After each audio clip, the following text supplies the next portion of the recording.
सभी को जय मसीह की।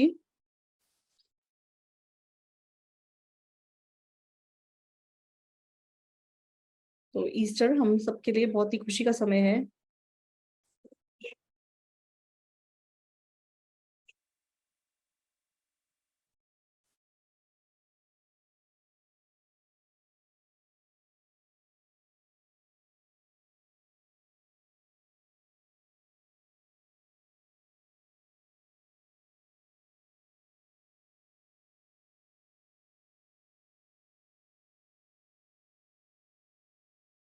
तो इंसान जैसे अपना जीवन जीता है, बहुत से ऐसी बातें हैं जो इंसान खुद से कर नहीं सकता।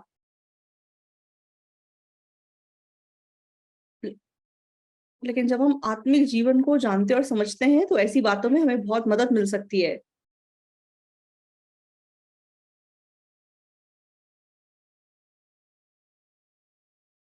तो बहुत से लोग इस दुनिया में इसलिए दुखी हैं क्योंकि वो आत्मिक दुनिया को आत्मिक जीवन को नहीं जानते हैं। तो मैंने जेल में 10 साल माइंड एजुकेशन किया है। तो सुवॉन की जेल में किया है और तेजन की जेल में किया है। और बहुत से कैदियों को मैंने बाइबल पढ़ाने का काम किया। तो देजन की जेल में जब मैं वचन प्रचार करता था,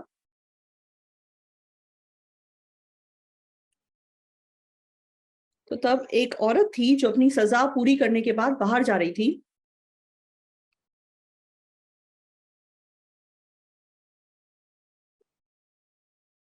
तो वो एक ऐसी औरत थी जिसने अपनी बेटी और अपने पति को चाकू से मार दिया था। तो मैंने उससे पूछा कि मतलब ऐसा कैसे आपने किया? तो मतलब थोड़ी डरावनी-सी बात है, लेकिन फिर भी मतलब मैंने उसकी कहानी सुनी।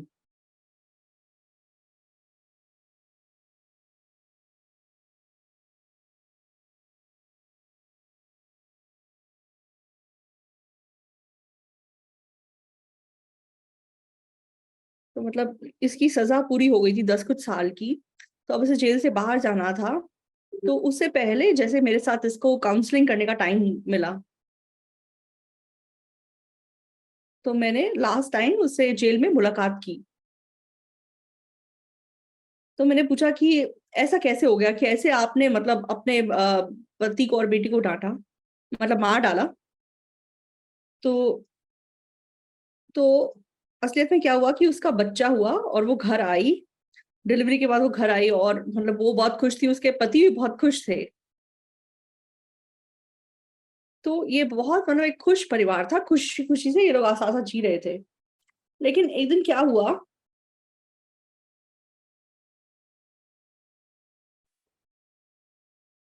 तो एक दिन मतलब इसके पिताजी मतलब जो इसके हस्बैंड काम पे चले गए और ये बच्चे को नहला रही थी।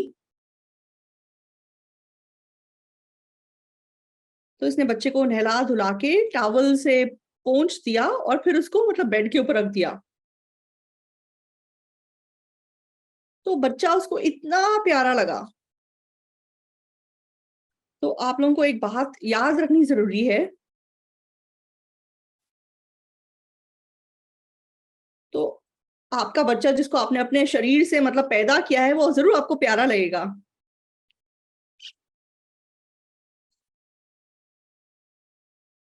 लेकिन कभी-कभी जब मतलब एक इंसानी भावनाओं से बढ़कर आपको बच्चा प्यारा लगने लग जाए, तो वो प्रॉब्लम हो सकती है।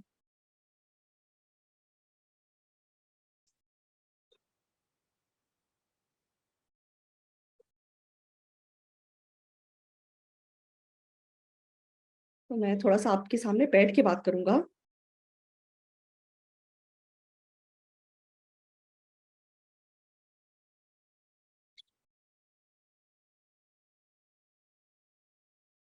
तो बच्चा उसे बहुत मतलब प्यारा लगने लगा। तो उसने उसको किस किया और फिर उसको हग किया।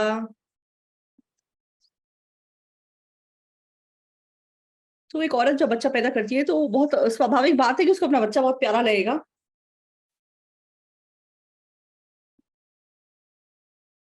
लेकिन जब मतलब एक सीमा से ज़्यादा मतलब प्यार की भावना उत्पन्न हो रही है, तो मतलब बुरी आत्मा वहाँ पे काम कर रहा है। तो उसे बर्दाश्त नहीं हुआ, वो बच्चा इतना उसको प्यारा लगा।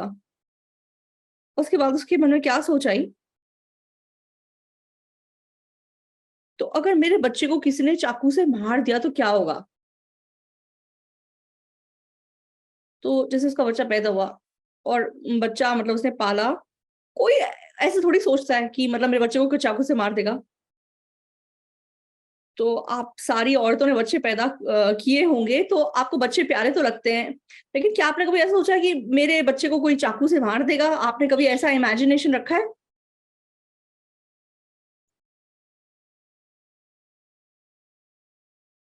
तो इस प्रकार की जो सोच-विचार है, इसका मतलब इंसानी एक सोच के बाहर वो कुछ अजीब बातें सोच रही है। तो उसके अगले दिन जब वो सुबह उठी, तो उसका हस्बैंड ऑफिस चला गया और फिर से उसने बच्चे को नहलाया और फिर मतलब उसको बच्चा इतना प्यारा लगा, मतलब कि उसे बच्चा इतना प्यारा कैसे है?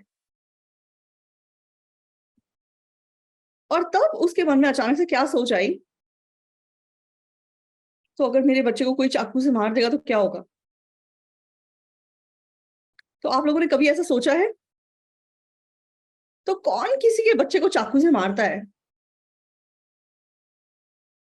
तो ये बिल्कुल लाइक नॉनसेंस बात है, ऐसा नहीं होता है।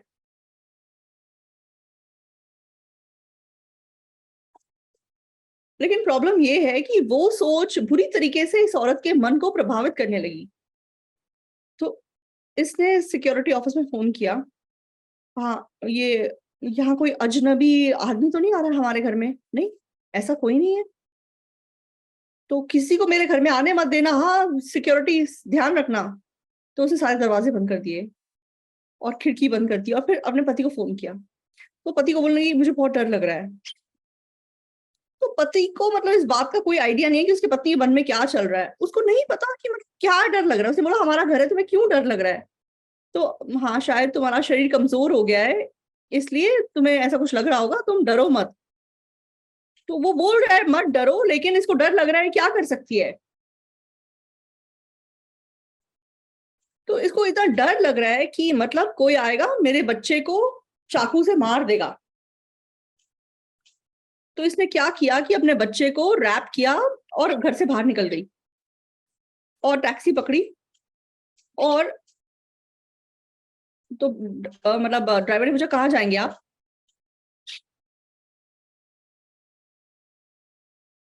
तो मतलब ये जंजू में रहती थी, लेकिन इसका जो लाइक वो था, वो देजन में था। मतलब क्या कहते हैं, माँ का घर देजन में था, तो जंजू देजन करीबन 2 घंटे का रास्ता है। तो उसने बोला कि मुझे वहाँ जाना है। तो फिर मतलब ये टैक्सी पकड़ के इतनी दूर अपने घर गई और फिर इसके बड़े भाई मतलब सबसे पहले इसको मिले। तो बड़े भाई इसको देख के हैरान हो गए,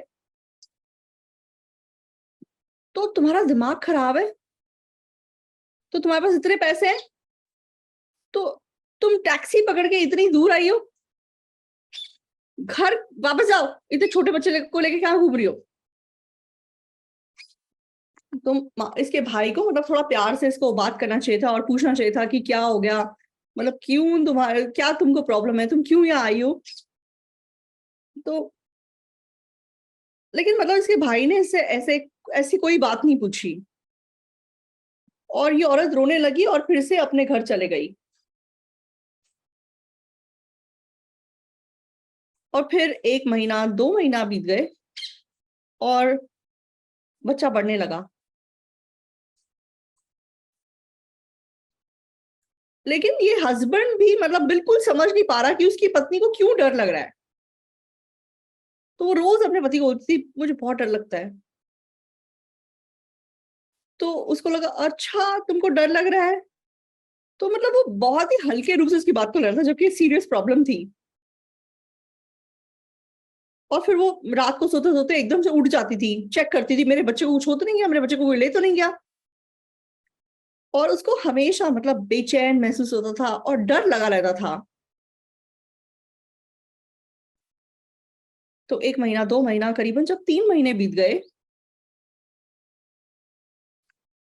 तो इस औरत को एकदम से लगा कि मैं ऐसे मर जाऊंगी। तो मतलब वो भी अजीब सी बात है, राइट? जस्ट बिकॉज उसको डर लग रहा है, डर के मारे कोई मर तो नहीं जाता। तो मतलब मरना भी कोई आसान बात नहीं है, ऐसा नहीं कि कोई भी ऐसे ही मर जाएगा। लेकिन इसके मन में ऐसा आया कि बस मैं तो मर जाऊंगी। तो एक ताकत जिसको मतलब हम पहचान नहीं सकते, तो आंखों से जो दिखाई नहीं देती, तो वो उस ताकत से खींचे जा रही थी।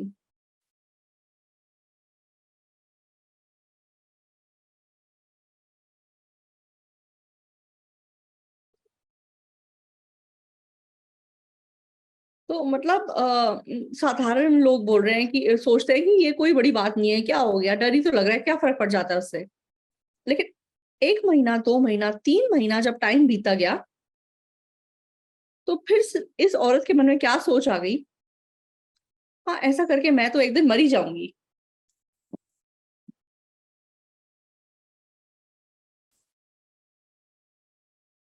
तो मतलब पहले इसको डर लगा कि कोई मेरी बेटी को चाकू से मार देगा, और लगातार अजीब अजीब सोच इसके मन में आती रही।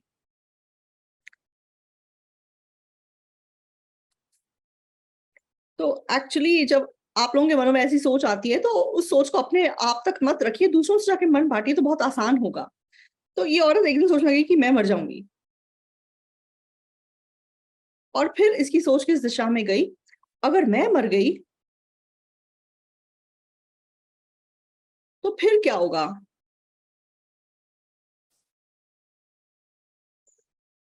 हाँ, मेरा पति तो दूसरी औरत को ले आएगा, दूसरी औरत से शादी कर लेगा। सही है। तो अगर वो चाहती है कि उसका पति किसी और से शादी ना करे, तो उसको नहीं मरना चाहिए, लेकिन वो कह रही है, मतलब वो सोचे कि मैं मर जाऊंगी। तो आप मर गए तो फिर पति किसी और से शादी करेगा, तो आप क्या कर सकते हैं?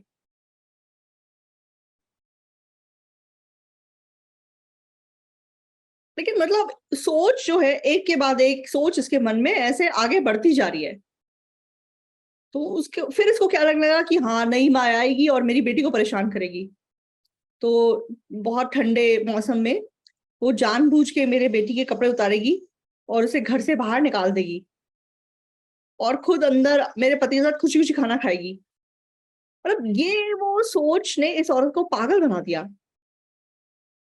तो फिर उसे लगा कि मेरी प्यारी बेटी, तुम मेरे मर जाने के बाद, तो दूसरी औरत अगर तुझे परेशान करेगी तो तेरा क्या होगा? और फिर वो रोने लगी और बच्चे को देखने लगी। और फिर कुछ दिनों के बाद उसने क्या सोचा, मेरे बच्चे के लिए इतना कष्ट उठाने के बदले मर जाना ही बेहतर है। माँ के बिना मेरा बच्चा कैसे रहेगा? माँ के बिना कोई और औरत आएगी, तुझे परेशान करेगी, तुझे मारेगी, तुझे पीटेगी, तुझे मतलब जानबूझ के दुःख देगी, तो इससे अच्छा तो तेरा मर जाना ही बेहतर है।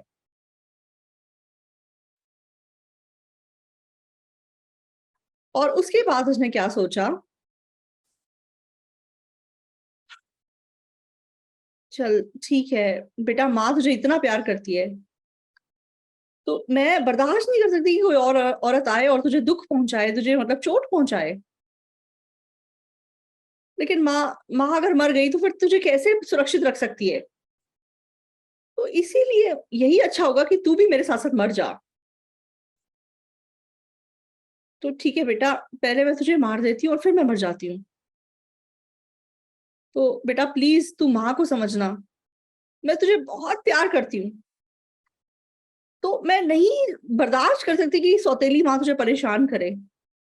इसलिए मैं तुझे अभी से मार रही हूँ, क्योंकि मैं तुझे प्यार करती हूँ, मेरे मन को समझना।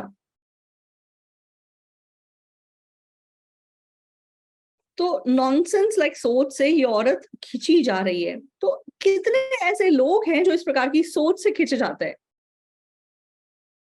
तो अगर आप किसी ऐसे व्यक्ति को मिलते हैं, तो आपको मतलब उनको बताने की ज़रूरत है।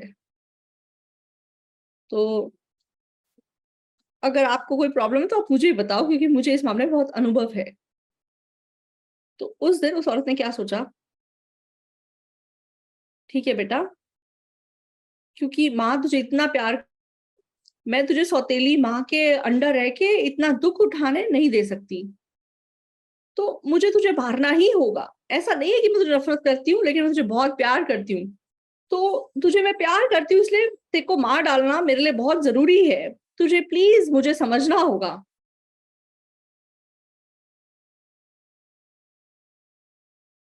और फिर उसके मन में क्या सोच आई, उस आदमी को भी मैं छोड़ूंगी नहीं।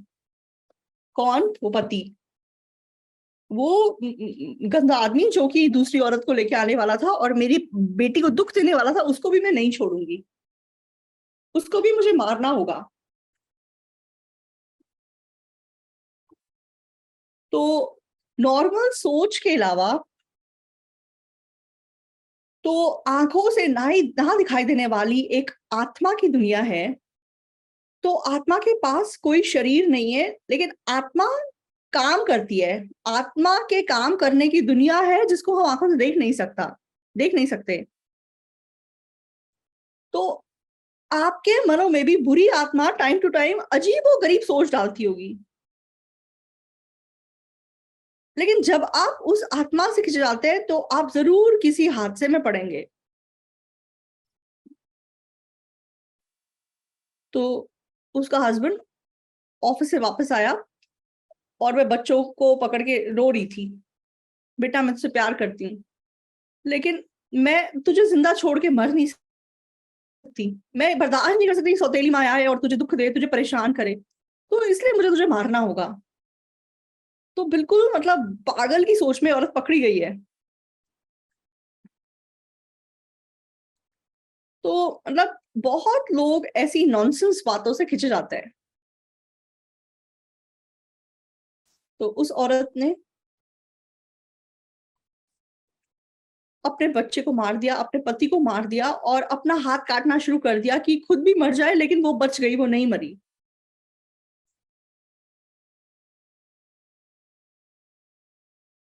तो मैंने 2 घंटे उस दिन उस औरत से बात की और उसकी सारी कहानी सुनी।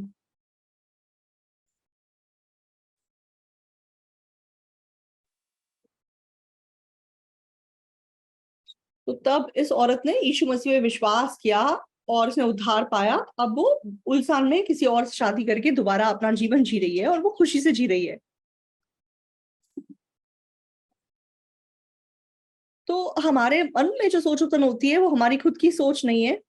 सच में शैतान के द्वारा दी गई बहुत सी सोच हमारे अंदर होती है। तो एक और जवान औरत थी, तो वो एक दिन मुझे आके क्या बोलने लगी, पास्टर, तो मेरी एक दोस्त है जिसकी उम्र मुझसे थोड़ी ज्यादा है, इसलिए मैं उसको दीदी बोलती हूँ, तो प्लीज आप उससे एक बार मिल सकते हैं? तो मैंने कहा ठीक है, उसे बुला के लेके आओ। तो मैं सोल में रहता हूँ, लेकिन वो दोस्त बुसान में रहती है। तो इस बहन ने बुसान से उसको फोन करके सोल तक बुलाया। तो ये औरत अकेली अपनी बेटी के साथ रहती थी। तो ये बिजनेस करती थी और बिजनेस में से बहुत पैसा कमाया। तो बहुत अच्छे घर में वो अपने पति के साथ रहती थी। तो उसकी बेटी पैदा होने के बाद, तो मतलब पति और इसका रिश्ता खराब हो गया।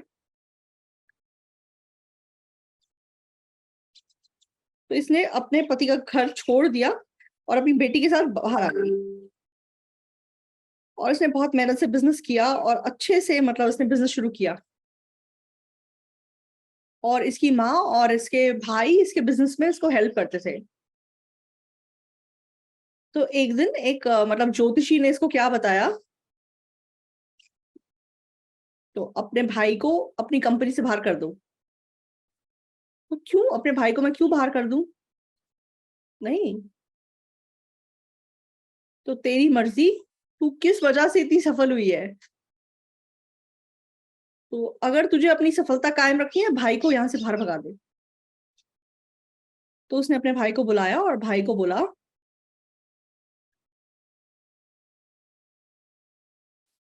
तो भाई मेरा एक कारण है जो मैं तुम्हें बता नहीं सकती, लेकिन मैं माफी चाहती हूँ, तुमको मतलब मेरी कंपनी से बाहर जाना पड़ेगा। तो असलियत में ये भाई एक अच्छी कंपनी में नौकरी करते थे, वो छोड़ छाड़ के अपनी बहन के बिजनेस में मदद करने के लिए आए थे। तो अब अगर ये उनको भेजे तो वो कहाँ जाए? लेकिन बिल्कुल मतलब इन दोनों का मतलब बिल्कुल लड़ाई हो गई और दुश्मनों की तरह ये तो, लेकिन दोनों एक दूसरे से अलग हो गए। और इसकी प्यारी सी एक बेटी थी। तो जो क्या कहते हैं, वो क्या उसको बोलता है, जो टोना करने वाली ज्योतिषी से क्या बोलती है, तो अपनी बेटी को अपने आप से दूर भेज दे। तो मैं क्या करूं? तो वो भूसान में रहती थी, तो छोटी सी बेटी थी उसकी। तो उसने अपनी माँ के घर उसे सोल में भेज दिया।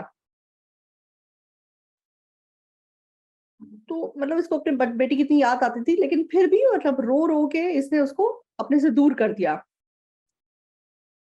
तो एक दिन रात की बात है, तो इस औरत को ऐसा लगा कि कोई उसको पुकार रहा है। तो कोई नहीं था। तो असलियत में वो आवाज आई या मतलब केवल इसकी सोच थी, हम नहीं जानते। लेकिन किसी ने इसको बुलाया और उसको क्या बोला, तो खिड़की के पास जा, तो खिड़की खोल। तो इसने खिड़की खोल दी।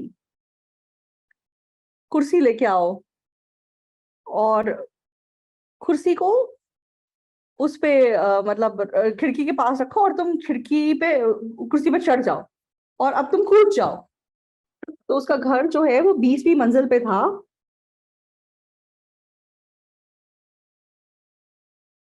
तो कोई आवाज को बोलने लगी कि देख, सबको एक ना एक दिन मरना ही है, मरने के बाद सारे दुख खत्म हो जाते हैं, तो इसलिए तुम अभी कूद जाओ और मर जाओ, जल्दी मर जाओ।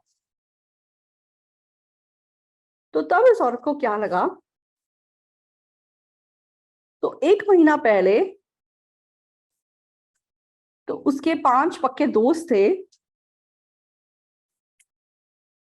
तो एक दिन सारे दोस्तों ने मतलब प्लान बनाया कि अगले दिन पहाड़ पे हाइकिंग के लिए जाएंगे।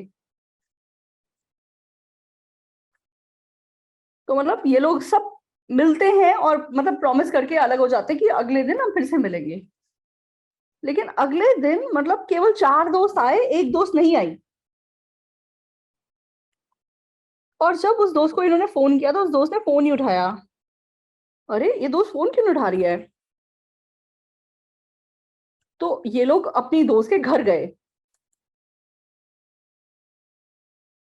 और क्या देखते हैं कि एक रात पहले इस औरत के घर में कोई दुख परेशानी या कुछ तकलीफ भी नहीं थी, कोई ऐसी बात भी नहीं थी। लेकिन इस औरत ने फांसी लगा ली और अपनी जान दे दी।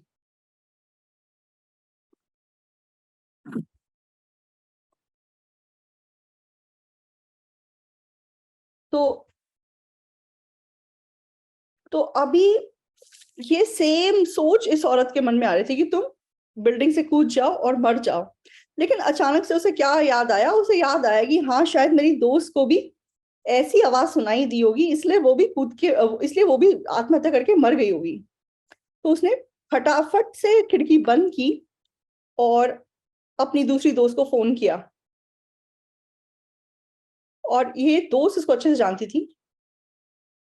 तो दोस्त ने इसको क्या बोला, मैं तुझे एक बात बताना चाहती हूँ। हाँ, बता बता। तो तुम्हें प्लीज हमारे पास से मिलना चाहिए। अच्छा ठीक है, मिलती हूँ, कहाँ जाके मिलूं? तो तुम ट्रेन पकड़ो और सोल आ जाओ। तो फिर ये सोल आ गई, और फिर ये मुझे मिली, और फिर इसने अपनी ये सारी कहानी मुझे बताई।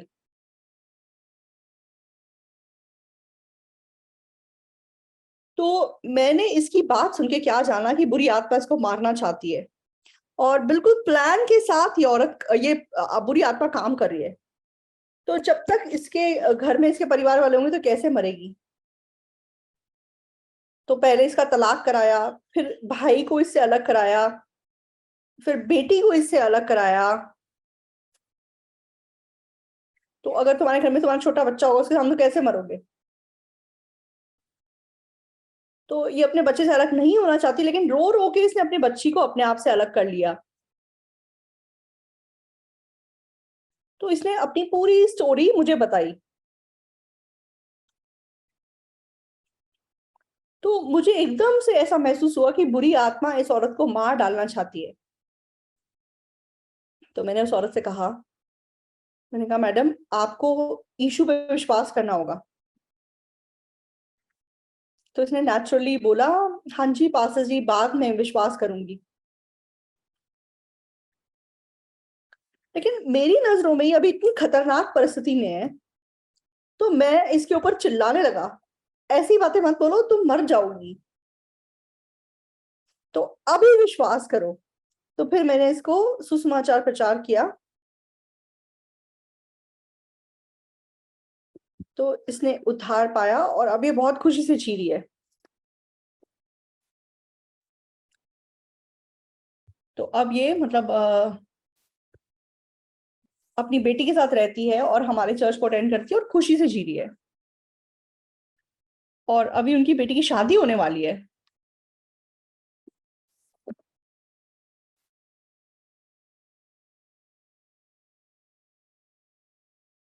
तो आपके मन में अलग-अलग सोच आती है, भूख लग रही है, प्यास लग रही है, कपड़े खरीदने, ये वो, मतलब नॉर्मल सोच उत्पन्न होती है। लेकिन कभी-कभार आपके मन में अजीबो-गरीब सी सोच उत्पन्न होती है। तो सच में हमारे सोच के द्वारा बुरी आत्मा हमारे मनों में काम करती है। तो साधारण लोग इस बात को समझते नहीं हैं, लेकिन मन की दुनिया को जानने वाले ये बातों को समझ सकते हैं। वो देख सकते हैं कि हाँ, बुरी आत्मा इस औरत को मारने के लिए चला रही है।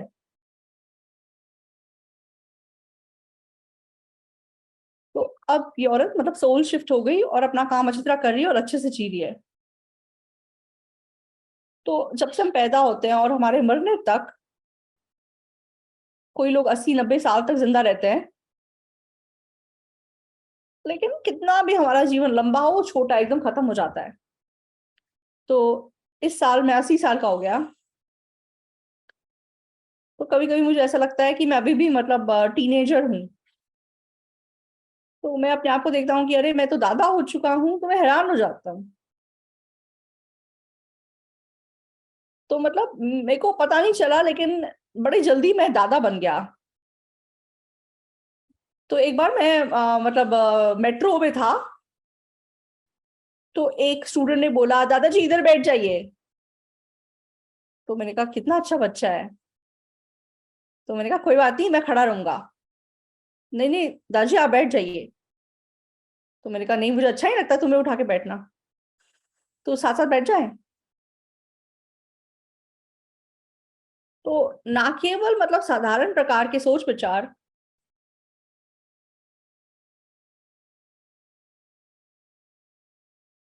तो आप जैसे अपना जीवन जीते हैं, तो आप मतलब साधारण सोच और एबनॉर्मल सोच में अंतर देख सकते हैं, आप समझ रहे हैं?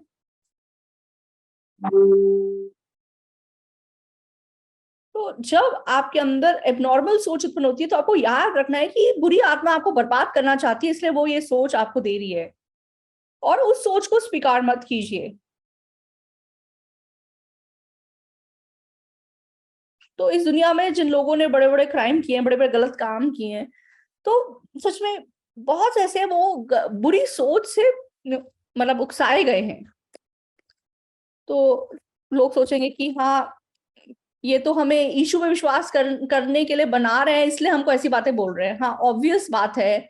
मैंने जब यीशु पे विश्वास किया, मैंने रियली रियलाइज़ किया दुनिया में सबसे अच्छी बात यीशु पे विश्वास करना है। तो मेरे सामने बहुत कुछ हुआ।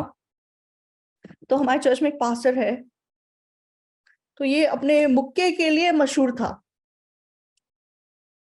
तो उसने बड़े हादसे किए, और मतलब एक दिन ये खून के इल्ज़ाम में जेल पहुँच गया, और काफ़ी साल ये जेल में रहे। लेकिन ये मेरे साथ कैसे जुड़ गए?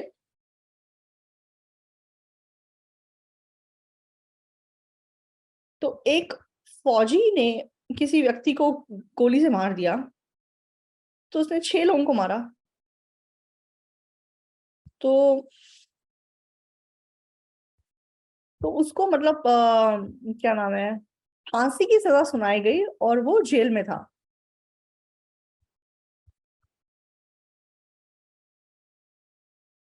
तो मतलब ये जिस व्यक्ति की मैं बात बोल रहा हूँ और जो वो जिसको खून की सजा थी, दोनों एक ही कमरे में रहते थे। लेकिन ये कैदी ने जब उस खून की सजा वाले कैदी को देखा तो वो मतलब बिल्कुल आराम के मतलब मन से रहता था। तो इसने उससे पूछा कि तुम इतने शांति में कैसे हो जब तुम्हें फांसी लगने वाली है। तो उसने इसे बताया कि मतलब फांसी की सजा के बाद मैंने एक किताब पढ़ी। वो मेरी किताब थी, पापों की क्षमा का रहस्य वो किताब थी। तो वो किताब को पढ़ लेने के बाद तो इसने स्पष्ट रूप से पापों की क्षमा प्राप्त कर ली। तो इस दुनिया में कोई ऐसा नहीं है जिसने पाप ना किया हो।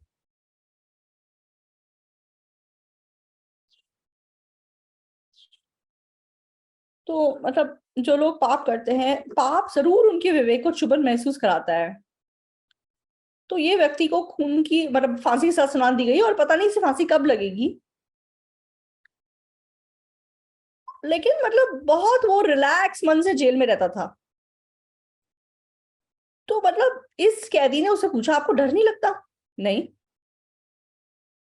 तो एक दिन तो उसने कैसे यीशु मसीह में विश्वास किया, अपनी गवाही इसके साथ बांटी। तो ये मतलब ये जो व्यक्ति हैं हमेशा मुक्के मारते थे दूसरों को, मतलब लड़ाई करते थे, मतलब इन्होंने कभी यीशु पे विश्वास नहीं किया, कभी चर्च नहीं गए। तो जब पहली बार उन्होंने यीशु के बारे में सुना कुछ भी समझ में नहीं आया।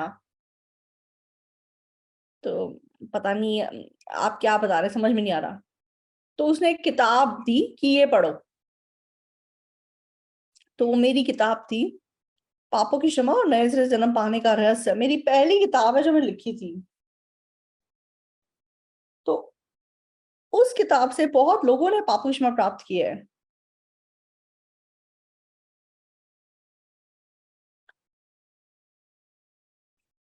तो ये जो फांसी की सजा वाला कैदी है, इसने मतलब मेरी किताब को पढ़ के उद्धार पा लिया था। तो इसीलिए जो बाकी लोग उसको देखते हैं तो उसको मतलब ये इतना शांति में लगता है।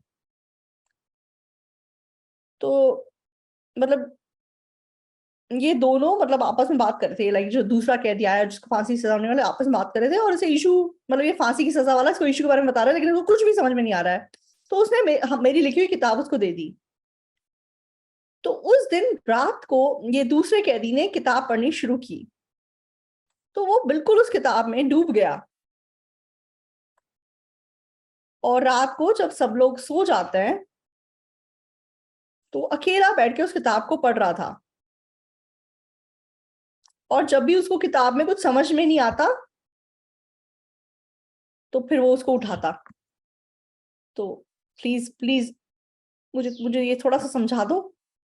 अरे क्यों मुझे सोने के टाइम पे मुझे परेशान कर रहे हो? कल सुबह बताऊंगा। नहीं नहीं प्लीज अभी बता दो प्लीज। उसको वो उठाता और उसे पूछता। अच्छा ठीक है। वो समझाता और फिर वो सो जाता। तो तो ये व्यक्ति फिर उस किताब को पढ़ता गया और फिर से कोई इसके मन में क्वेश्चन आता तो ये दोबारा से वो फांसी की सजा वाले कैदी को उठाता। तो सुबह उठ के पढ़ना, अभी क्यों पढ़ रहे हो? नहीं नहीं प्लीज अभी बता दो।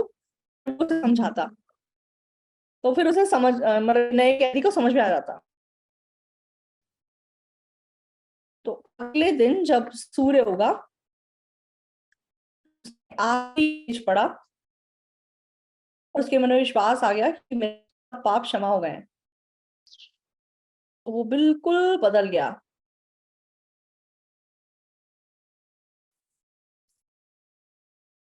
तो इतने साल ये जेल में रह के आए। तो मतलब जेल से मतलब छूटने से पहले इसने अपने पिता को चिट्ठी लिखी। तो मुझे इस दिन मतलब छुट्टी मिल रही है, मैं जरूर आपसे मिलने आऊंगा और आपको प्रणाम करूंगा। और अपने फ्रेंड्स को भी इसने चिट्ठी लिखी, तुम कैसे हो, मैं इस दिन जेल से छूट रहा हूँ, तुमको मिलने आऊंगा और फिर हम मिलेंगे।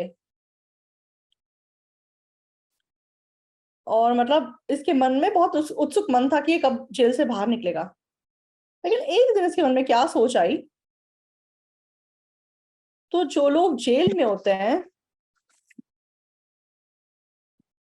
तो किसी को 10 साल, 20 साल, 5 साल की सजा होती है, लेकिन जेल में रहने के दौरान वो कोई गलत काम नहीं करते, कोई पाप नहीं करते। क्यों? क्योंकि जेल में मतलब पाप करने का कोई उनके पास रास्ता नहीं है। लेकिन जेल में 10 साल, 20 साल रह लेने के बाद इनको ऐसा लगता है कि मैंने तो सारे गलत काम खत्म कर दिए, अब तो मैं बिल्कुल अच्छा इंसान बन गया हूं। तो आप सोचो कि जो जुआ खेलता है, 10 साल उसने जुआ नहीं खेला, तो फिर वो बोलेगा कि हाँ मैंने तो जुआ छोड़ दिया। जो शराब पीता है, 10 साल उसने शराब नहीं पी, तो वो सोचेगा कि हाँ अब तो मैंने शराब छोड़ दी है। तो वो लोग सोचने लगते हैं कि हाँ बस अब तो हम सुधर गए, अब तो हम अच्छे इंसान बन गए। लेकिन जैसे ही जेल से बाहर निकलते हैं, डायरेक्टली वो गलत काम करने लग जाते हैं। तो ये व्यक्ति जिसकी मैं आपको बात बता रहा हूँ, इसका नाम किम की संग है। तो उसका भी जैसे जेल से छुटने का टाइम हो गया, लेकिन जब उसने अपने बारे में सोच के देखा, हाँ मैं जाके अपने पिता को मिलूंगा, फिर मैं अपने फ्रेंड्स को मिलूंगा, तो फ्रेंड्स को मिलूंगा तो शराब तो पीनी ही पड़ेगी, और शराब पीऊंगा तो फिर ये वो कुछ ना कुछ हादसा जरूर हो जाएगा, और दोबारा मैं कोई गलत काम करूंगा और दोबारा मैं जेल में पहुंच जाऊंगा। तो उसने कितना भी सोच के देखा, तो बहुत से लोग हैं कि जेल आके वो कोई गलत काम नहीं करते, चोरी नहीं करते, जुआ नहीं खेलते, और उनको लगता है कि भाई हम तो बदल गए।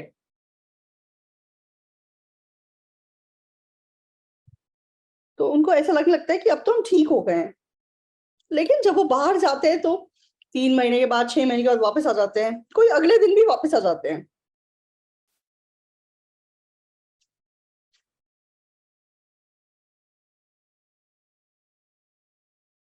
तो किम की संग ने सोचा कि मैं मेरा क्या होगा। तो उसने रियलाइज किया कि अगर मैं जेल से बाहर जाऊंगा, मैं भी जरूर वापस आ जाऊंगा। तो उसे बहुत इस बात को सोच के बहुत दुख महसूस हुआ। क्या मैं पूरी जिंदगी जेल में ही सड़ जाऊंगा? क्या कोई रास्ता है कि मैं जेल में वापस ना आऊं? तो इसने सोचा सोचा, और फिर मेरी किताब जो इसने पढ़ी थी उसमें मेरा एड्रेस था, इसने मुझे एक चिट्ठी लिखी, पास मैं इस दिन जेल से छूट रहा हूँ, तो मैं जेल से इस दिन छूटने वाला हूँ, तो मुझे ऐसा महसूस हो रहा है कि मैं दोबारा जेल पहुंच सकता हूँ। प्लीज आप मेरी थोड़ी मदद कर सकते हैं?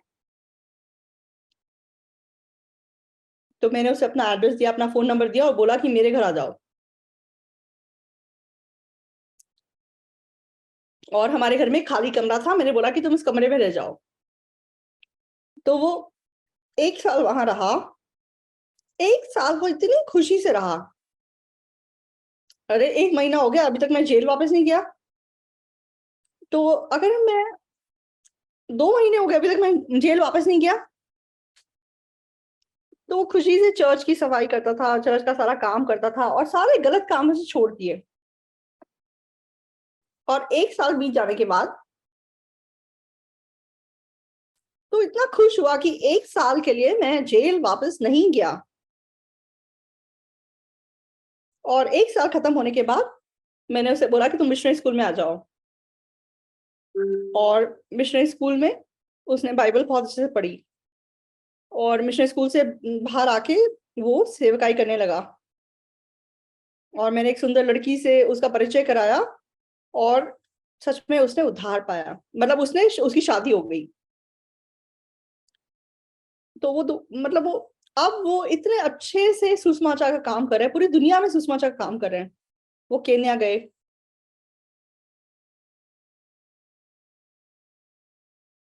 केन्या जाके उन्होंने मतलब प्रिजन गार्ड्स के साथ, और जो जेल के डीजी वगैरह होते हैं उनसे बात की।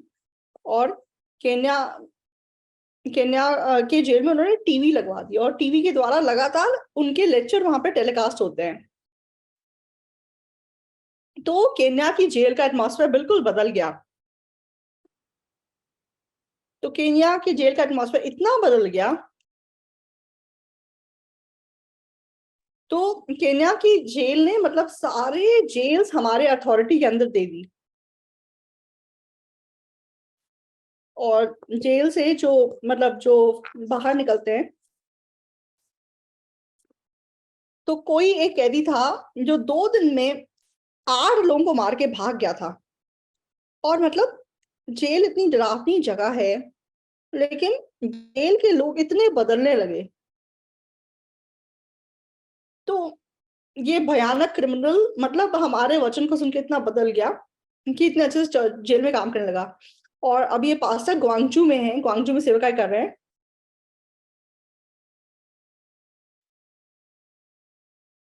तो कभी वो केन्या जाते हैं, कभी टोगो जाते हैं, कभी कोई और कंट्री जाते हैं, और जिस देश में जाते हैं उसको अलट पलट करके रख देते हैं, उसको बिल्कुल बदल देते हैं। मिनिस्टर्स को मिलते हैं, प्रेसिडेंट्स को मिलते हैं, और इतने अद्भुत काम कर रहे हैं। तो सच में मन की दुनिया, हम गलती कर सकते हैं, गलत काम कर सकते हैं, तो पाप हमारे मन को अंधकार में डालता है। तो अगर हम उस पापों से स्पष्ट रूप से सजा प्राप्त क्षमा प्राप्त करें, तो यीशु मसीह हमारे नजदीक आता है और हमारी अगुवाई करता है। और हम अपने जीवन को अच्छे तरीके से जी सकते हैं। मैंने 1962 में, जब मैं 19 साल का था, तो मैं पाप की वजह से बहुत परेशान था, बहुत पीड़ा में था।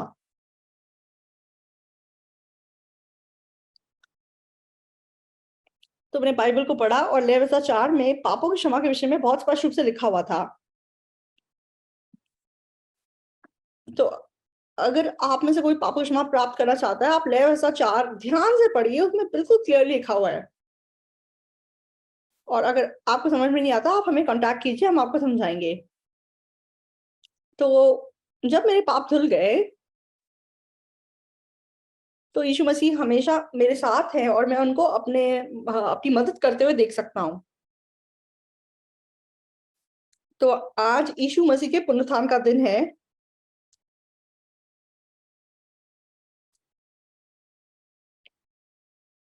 तो इस दुनिया में मतलब शराब, सिगरेट, ये वो बहुत गलत चीज़ें हैं जिससे लोग खींचे जा सकते हैं। लेकिन अगर आपके पास सच्चा आत्मिक जीवन हो, तो अकेले आप बुरी आत्मा पे जीत नहीं प्राप्त कर सकते, लेकिन यीशु मसीह के द्वारा आप एक आशीषित जीवन जी सकते हैं।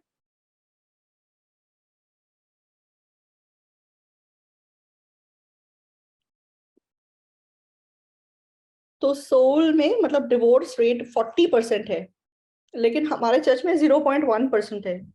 बाय चांस एक आधी बार किसी का डिवोर्स होता होगा, मतलब नहीं तो कभी किसी का डिवोर्स नहीं होता। तो अगर आप विश्वास अपने मन में रखेंगे, तो जो मुश्किलें आप सामना करते हैं, जिनको आप खुद से कुछ सुलझा नहीं सकते, प्रभु आपकी मदद करता है, उस समस्या से बाहर निकालता है, और आपका पारिवारिक जीवन भी खुशी से भर जाता है। मैं आशा करता हूँ कि अपने मन में इस विश्वास को सीखेंगे, और जब भी आप हमारे साथ संगति करना चाहते हैं, आप हमें कॉन्टैक्ट कर सकते हैं, और ज़रूर हम आपकी मदद करेंगे। तो आज यीशु मसीह के पुनरुत्थान का दिन है। तो यीशु मसीह हमारे पापों के लिए क्रूस पे मरे, और 3 दिन के बाद वो दोबारा जी उठे।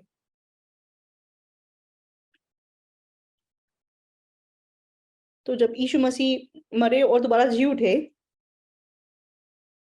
तो यीशु के चेले इतने खुश हुए, और यीशु मसीह क्रूस पे मतलब स्वर्ग में चले गए, और यीशु मसीह के चेले यीशु मसीह के सुसमाचार का प्रचार करने लगे। तो आप लोग खुशी से अपना जीवन जी रहे होंगे, लेकिन जब आपके लाइफ में प्रॉब्लम्स आती हैं, तो परमेश्वर से अगर आप अनुग्रह पाएँगे, तो परमेश्वर ज़रूर आपके जीवन को दोबारा खुशी के मार्ग पे चलाएगा। तो आप सच में स्पष्ट रूप से पापों की क्षमा के बारे में सीखिए, और अगर आपको नहीं पता है, आप हमें बताइए, हम आपको सिखाएँगे। तो ऐसा कोई नहीं है जो कभी पाप नहीं करता। और वो पाप आपके मन में अंधकार डालता है और आपको परमेश्वर से दूर लेके जाता है। लेकिन जब आप पापों से क्षमा प्राप्त करते हैं तो यीशु मसीह का मन आपके मन में आता है और आपको खुशी देता है और आप एक आशीषित जीवन जी सकते हैं। आपने लंबा टाइम हमारे साथ बिताया, आपको धन्यवाद देते हैं। तो आज हमने बहुत अच्छे-अच्छे परफॉर्मेंसेस देखे। हमारी बच्चों की क्वायर भी बहुत सुंदर थी। बहुत सबको धन्यवाद देते हैं। मैं आशा करता हूँ परमेश्वर का आशीष आपके ऊपर बना रहेगा। प्रार्थना करेंगे। पवित्र पिता परमेश्वर, आपने हमें प्यार किया। प्रभु, इसलिए आपने यीशु मसीह को भेजा और हमारे पापों को धो दिया। प्रभु, जो लोग अभी भी प्रभु से दूर हैं और पाप को नहीं धो पाए हैं, प्रभु उन्हें पापों की क्षमा का आशीष दीजिए। प्रभु, जब भी हमारे मन में अंधकार होता है, प्रभु आप हमें उस अंधकार से बाहर निकालिए। यहाँ मौजूद एक-एक व्यक्ति को आपका आशीष दीजिए। परमेश्वर की बड़ी आशीष जो कोई भी यहाँ मौजूद है, सबके ऊपर बनी रहे। यीशु मसीह के नाम से प्रार्थना करते हैं। आमीन। आप जो भी यहाँ मौजूद है, सबको मैं धन्यवाद देना चाहता हूँ। बहुत-बहुत धन्यवाद।